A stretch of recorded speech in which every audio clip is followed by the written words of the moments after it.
welcome back to another episode of Real Estate Unfiltered. We've been a little MIA lately. Yeah. Some new As changes. you can tell, a little new scenery. I know we'll be posting some content of our move. So that was We've moved. we moved. We have a new space. We have our own studio now. So so we've kind of been, working on stuff, and that's why we've been off camera for a while. Yeah. But now we're back. We're ready. We're ready. Well, you all know summer gets crazy, and you got vacations and life and vacation. So, I take vacation. I've not taken a vacation in over a year. Oh, I take vacation. We were in Michigan, and now we're going to Canada in September, and I can't wait for that trip also. Eh? Yeah, we're going hiking. You don't want to come. No. 4 days of hiking, just my husband and I. That'd be great. In the mountains, you can't call me. Sorry.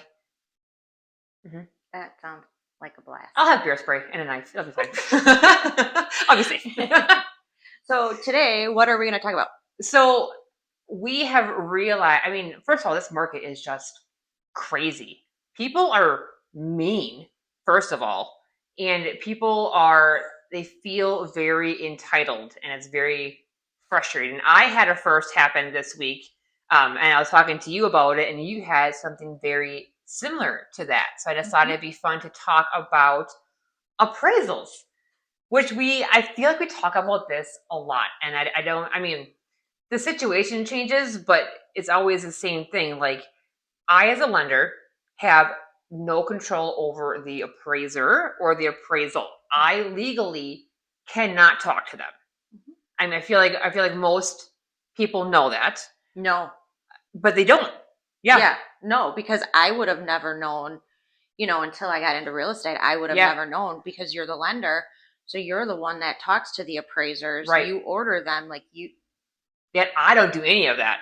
When the order is ready, we have our own appraisal management company. Now, some of like the smaller banks may operate different. So this may not be across the board, like how the process goes, but our ability to talk to appraisers is the same, because there's laws against it. Like, we have regulations that we have to follow, and one of them is regarding appraisals, because there's so much like shady business. Like, hey, can you make this like this value, or can you not like notate this specific thing? Like, because we all have a vested interest in this loan closing, and the appraiser needs to be an unbiased third party. So if you have biased people trying to persuade them, that's illegal. So we cannot get involved at all because of those reasons.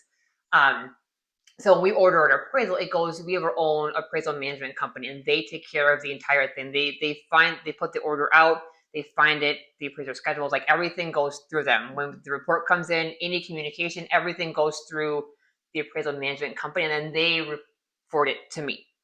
So then there's like a chain of command. I don't have direct contact with an appraiser. I had the listing agent contact me. I've never had my boss has had me before, but I've never had a listing agent contact me. She woke up one morning and just chose violence that day. Violence. She did. She was feisty. And it didn't help that I was at a charity golf outing. Okay? So I wasn't like at my computer all day long. Anyways, 6:45 in the morning, I get an email from her. Mind you, she emailed the buyer's agent who I'm working with, who I've worked with. You work with the buyer's agent. Correct. And I worked with her many a time. Okay. So her and I are good referral partners. The listing agent emailed her first, and then 4 minutes, and then she replied back, I'll figure out what's going on, because she just wanted to know the status of the appraisal. Fair question. Yeah, that's fine. Because we ordered it, and the appraiser had not contacted them to schedule it. So for whatever reason, it took a little bit longer than we would like, but they're busy too. This is a busy season for real estate, for buying, refinance, all the things. Anyways, 4 minutes later, after the agent said, I'll find out from the lender, I'll get back to you. 4 minutes later, she emails me. The listing agent. 4 minutes after she emailed the buyer's agent, she emails you. Asking what's going on. It's like, hey, thank you for letting me know. I said, I will follow up with the appraiser and figure out what's going on. Because sometimes it's not uncommon for the appraiser to schedule it and not tell me. If they don't update the system, I'm not going to know. Right. So many times I find out when the report's in. I don't find out, unless the agent tells me that it's scheduled, I don't always know that. Yep, makes sense. So that's not Most of them do it, but sometimes they just don't. So then usually I just email the appraisal team. They find out, oh yeah, it's scheduled for XYZ date at this time. Great. I email them, and then they're like, oh well, we have not heard anything, so we'll follow up with the appraiser. And so then they were doing their thing on their end. 4 hours later, she replies back to me again and says, I didn't an update right now. What's going on with the appraisal? I said, if I had an update, I would have told you. How was the appraisal contingency just about up? No, it was due in a week.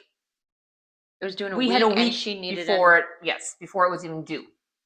And then she's like, this is unacceptable. I demand blah blah blah. So then 4 hours later again, she emails me again, and she's like, you've now had 12 hours or whatever to get this figured out. It's unacceptable. I am uncomfortable with how you guys do your loans and all these. I was like, I've given you no reason to not understand that we are in a good position. And I replied back to her because again, I was gone all day. I got back to her that night and I said, here's an update. Here's why I don't have an update for you. Like it goes through a system. Mm-hmm. I said, however, the loan's approved. Like we're good to go. Like I just need a couple like insurance. I mean, yeah, basic conditions that are not a big deal. Like nothing that would make or break a deal kind of thing.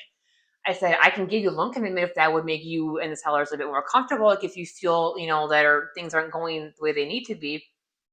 She didn't want that. She wanted the appraisal. So then she replies back to me at like 9:30 or 10 o'clock that night, just livid about how awful it was and this is unacceptable. And then she messages the buyer's agent and tells the buyer's agent she has to call my manager and complain about this process and how I'm not doing my job. So I said, bet, here you go. So then that morning, I chose violence. You chose violence. So I said, I forwarded to my boss and said, hey, can you please tell me, because she's not understanding what I'm trying to tell her. She's trying to tell me how to do my job. She's like, you have access to this. You can do this. I was like, no, actually, I can't. I can't do any of the things you just said I can't do. And it infuriates me when agents try to tell lenders how to do their job. Like, I can't tell you how to write an offer. Like, you need to do this, or you can do that. I don't know what you can do. Like I have, as we've talked in many episodes before, I have a basic idea, as you do for what I do. Like it's a basic understanding. I said, but I don't know all the ins and outs of what you can do or how your documents work or any of that. Like I wouldn't tell you how to do your job. Right. But it's okay for somebody to tell me how to. I was like, absolutely not. I'm out. So I was like, I'm not going to reply back anymore because I am just done. Like I don't need to be bullied into something that I can't even do. So then the whole day it goes off of him, and then basically he backed me up and I didn't do anything wrong. And it drives me crazy when people think, well, I'm going to talk to your boss. Go ahead. Like, I know what I'm doing. I'm not, if I did make a mistake, I would own up to it. I'm very honest. Yeah. I don't like to do it, but also if you're not honest, I mean, people can't hold you with integrity at that point, like if I did mess up, I would have told you, but I didn't mess up, so thinking that threatening to call my boss is going to make things worse or make me like quiver in my boots. Like, come on. I think, if I remember correctly, I had dealt with that listing agent on a prior transaction. Yeah. And they were telling me how to do my job. Right. And she was even an agent as well. I was the listing agent at that time. She was the buyer's agent. And yeah, they were telling me how I should have filled out my listing contract, even though they never seen my listing contract. Right. That's not public. Nope. And then they were telling me that I should be doing this and that. And I'm like, lady, stay in your lane. Yeah. Like you're the buyer's agent. I'm the listing agent. Every client, every situation is different. Yeah. So yeah, her and I had a go around about it. And then all of a sudden, she's really nice. Oh, she's still not. She's still. She's not. Oh no. Mm-mm. No, it's yeah. And then the best part, the icing on the cake was we got the appraiser to answer. The appraiser called her to schedule the appraisal. She refused to schedule the appraisal. Oh, I had that happen too. But I'm the buyer's agent. And the listing agent of that property refused to let the appraiser in because he wasn't going to get the appraisal back in time. Well, if you deny the appraisal, you're not going to get it back at all. Like, right. And yes, he was one that said, I've been doing real estate for 26 years. Nuts. And he's like, if they're not going to get the appraisal back in time, we're not letting them in the property. So I just simply asked, so are you not wanting this house to close? Like, because if you refuse appraisal, the appraisal contingency will be met and then the deal's over. Because then the lender can't close on the loan. Correct. And he's like, well, no, why would you say that? And I'm like, if you're denying, because you're not letting the appraiser come in. My buyer's lender needs the appraisal to finish the loan. Right. So without that, you're ending the deal. Literally. And I asked if his seller was aware.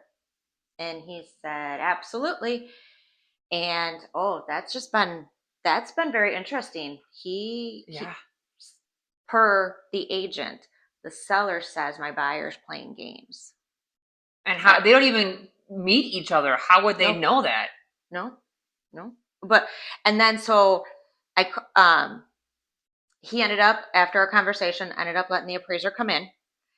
But he's not from the area. He's not a local agent. So he texted and had the nerve to ask if I would go to the appraisal appointment. No. So wait a second here. Your seller, according to you, thinks my buyer is playing games or giving you the runaround because of the appraisal.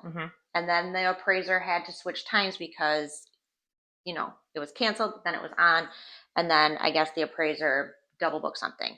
And so then the agent goes, and you wonder why my seller thinks you guys are playing games. But then the listing agent texts me and says, I can't make the appraisal appointment. Are you able to go? And the seller can't be there? I don't know, but I'm like, well, that's not normally what happens. I mean, it can be a conflict of interest if the buyer's agent goes to the appraisal. Correct. Because the appraiser is tied to my buyer's loan. Okay, so it could be a conflict of interest. If I can't be there, I would think that the rules would apply to you.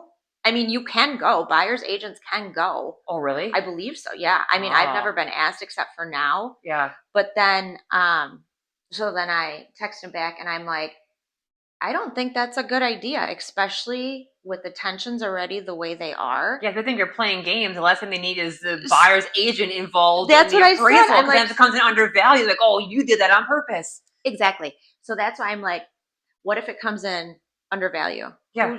Who's at fault here? Yeah, they're gonna blame you. Right. Exactly. So I said, you know what? I am not going to go with everything going on. I don't need that extra layer added in there if something were to happen. And then I said I looped in my broker. So if you want to have a conversation with him, go ahead. Absolutely do it. So all of a sudden he was good. I did message him to tell him the value, the appraisal was good. We're good to go. Everything is fine. Yeah. Yeah. He wanted a copy of the appraisal. Why? Because he didn't believe that the value was good? Like, would you lie about that? Like, the loan wouldn't close if it wasn't good. Like, why would I lie? If it came under value, you better believe I'm going to submit an amendment. Right. Like, or if it came in with issues, like, you're going to know about them. Yeah. I'm like, it's good. First of all, I don't have the appraisal. The lender said, correct, we're good. Okay. That's what I know. Correct. And as a lender, the only person that gets it is the buyer or buyers, who's ever involved in the transaction. And we don't give it to them. The appraisal team, gives it to them, but we don't issue appraisal to anybody but the buyer. Right. So that's that's standard. I mean, we don't. Right.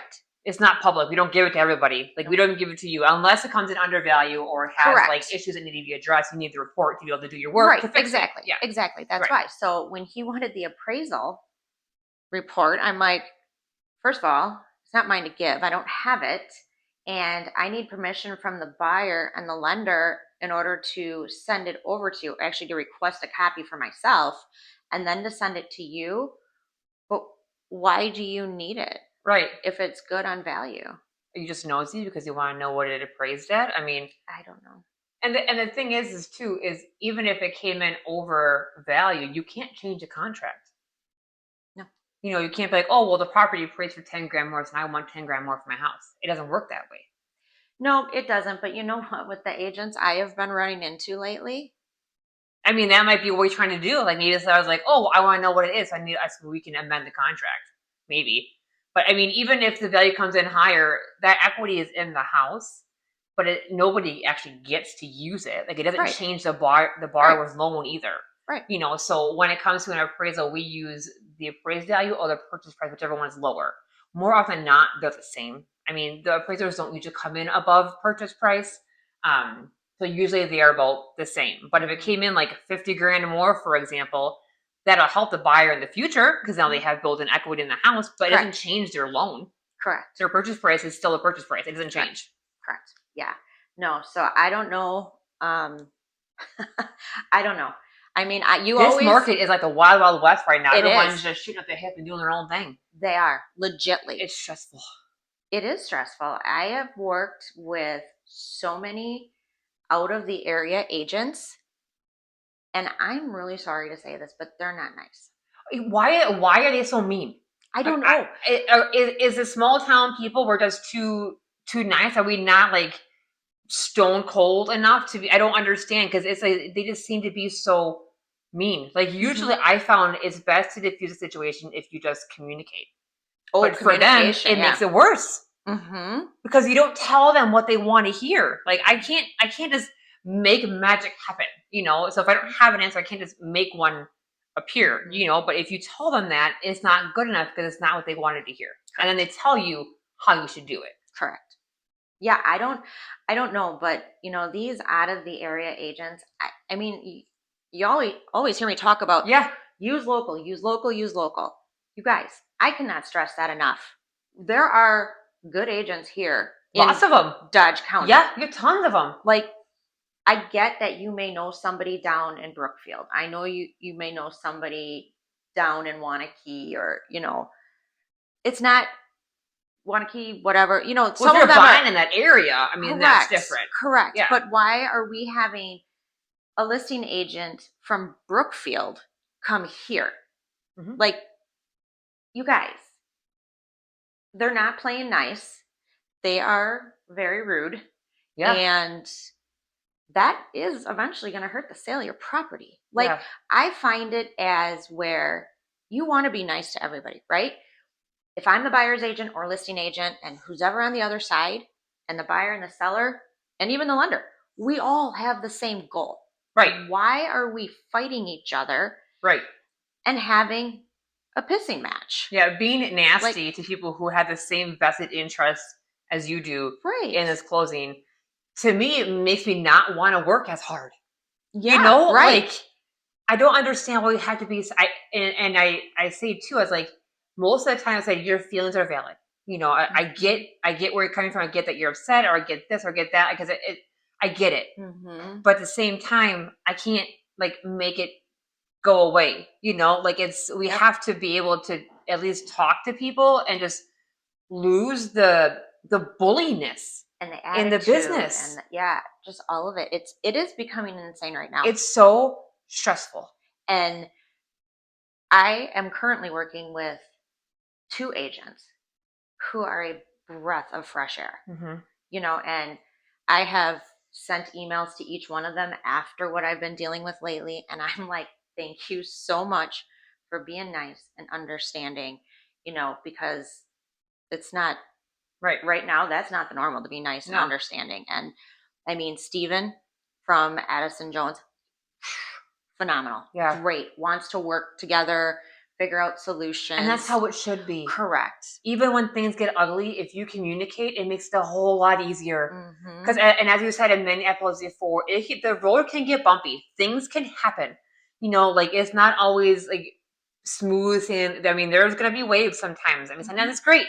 but that's not the norm. Like things happen because a lot of moving parts involved in a transaction, so just and I had a listing, and one of the buyer's agents, I don't know if you've worked with her, Samantha from Allied. mm-mm. Sweet. Oh my God, so sweet. I think I've made a new friend. Good. No. Hey, that's fine. That's fine. No, but like, you guys, we're all in this crazy boat together. Lenders, listing agents, buyers, sellers. Like, let's get united, because all this infighting, but between listing agents with lenders and buyers agents with lenders and agents versus agent, like, you're the ones giving us all a bad name. Mm-hmm. Just stop. Mm-hmm. Let's work together. Let's be kosher, be friends for the transaction, and let's get through it, because we all want the same goal. Right. And fighting and cutting each other down and demanding this or telling you how to do that and this, it's going to make the transaction painful. And you know who's going to pick up on it? Buyers and sellers. And guess what they do? They talk, and word gets around. Mm-hmm. So. Yep. Yeah, and it's not only that, but I get this a lot on my end too. Like I have a whole team behind, because there's a lot of moving parts when it comes to a loan, obviously. All of everything that comes out of it, I am the face of all of it. I talk to You're everybody. Like the middleman. Yeah. But then all of the hate and the anger comes to me as well. And I don't like that. Mm-hmm. Like, again, if and most of the time I say, I understand where you're coming from, but you need to understand where underwriting is coming from. Like, and that's one thing that I can guarantee you, I always ask underwriting the why. If they ask me for something, I don't know why, I ask them the why. Because if I can't explain it to you why I need it, why would I ask you for it? Well, and I ask you guys as lenders when you ask for stuff, and I'm like, why? Right. So if you can't tell me the why, then I'm not going to ask for it. So usually if I'm coming to you asking for a document, I tell you why. Mm-hmm. And then I try to, I don't expect everybody to think like an underwriter. They're not going to. Right. But as I was telling my husband today, I said, the underwriters are the final sign off on the loan. Mm-hmm. So if you were to go into a foreclosure or default, they're going to go to the underwriter first and say, why did you approve this loan? So they are the final ones that sign off. That's why they need all these things to cover their bases too. I did not know that. Yes, because I actually had a loan go through foreclosure. I've only had it happen once in my career, but I had a loan go through foreclosure, and the servicer went after the underwriter and said, why did you approve this loan? Are you serious? Mm-hmm. Oh, okay. Well, that sheds a new light on. So there's a lot. So the underwriters aren't there to be bullies. They're not there to be mean and be like, well, I want it. So because they need to cover their basis, because that servicer, so whether it's, a WIDA loan or an FHA loan or whatever it is, they'll come back to the source and say, why would you approve this loan? Mm-hmm. Or prove to me that this loan was a good fit. I mean, because obviously people's financial situations can change once they close on a house. We don't know what happens after the day of closing. I mean, that's out of our control. But if they find discrepancies in the documents, that comes back on us, and then they make us buy that loan back. Okay, well, that sheds a whole new light on the whole underwriting process and why sometimes I'm like, what are they doing? Yeah, I mean, and we all as agents have. Yeah. So, and I try to explain that, and people, I mean, I don't need to get into grave detail, but I think it's important to understand, like, that's usually where most of their things are coming from. Some companies do have overlays on top of regular guidelines. Like I said before, we follow the guidelines. We don't do anything above and beyond that, but the underwriters also need to follow the guidelines, and then they are the final sign off on those loans. So, well, that was actually really good information. Yeah. I did not know that. But again, all the heat comes back to you. To me. Yeah. So, no, I get it. Yeah. So, I mean, you're the middle person. What is that? Don't shoot the messenger. Right. But so, and I try to pride myself in explaining things, and I hope that helps make things easier. Sometimes giving bad news is awful. I get, I had a week from hell the other week, and I couldn't eat for 4 days. I was so stressed out. Like, it's not, it is what it is, but at the same time, I'm a human. You know, and we've talked about that before too. Like, don't be a jerk. Don't be a bully. I teach my kids to not, to be Same. nice, to be nice to kids as well. My kids aren't bullies, but my oldest one does get bullied, and that just infuriates me. Like, over the simplest little things. But when you're a growing child, like, you are very impressionable, and when people are making fun of you because of the cut of your pants, like, come on. And they just make comments about their weight or their or whatever. Like, it just, and I tell my kids all the time. I mean, they're both boys, and I feel like girls have it a lot worse, than the boys do. But I say, you never comment about people like that. Like, if you can't say, don't say anything at all. Like, if you don't like what they're wearing, or if you don't like what they just don't say anything. That's, like, we teach our children to not be bullies. If you can't say anything nice, don't say anything at all. Yeah. Like, and if what they're doing doesn't affect you, then leave it alone. Or if they're being super naughty, then you go tell a teacher, or you tell, a parent or somebody, tell somebody above. Like, but we don't need to be. It just drives me nuts. I think, yeah. I mean, I think it just comes down to, at least, I can't speak for agents, but I can speak for myself. Like, you're working constantly. You never have off time. No, we don't work at 8 to 5, Monday to Friday. Like, that, those don't exist in this profession. No. And I think when agents are busting their butt constantly and always on, they get a little cranky, I hate that we have now come to this, we need it now.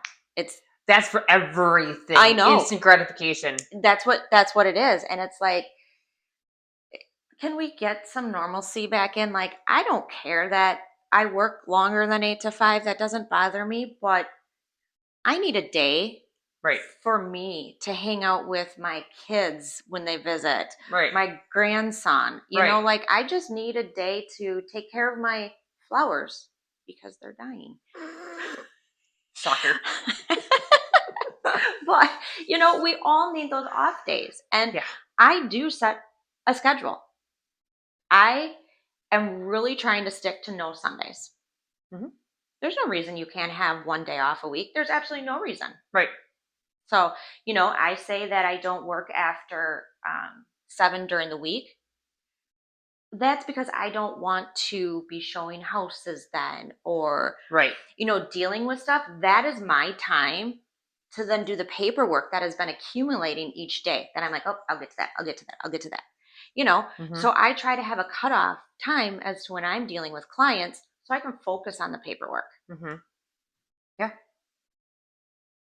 Yeah, we don't work the Monday through Friday 8.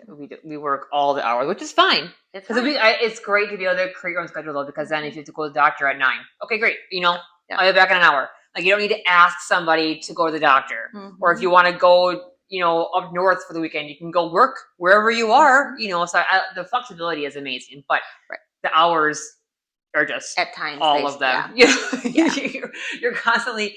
But when you're commission based, like, that's how when you're self-employed, that's it.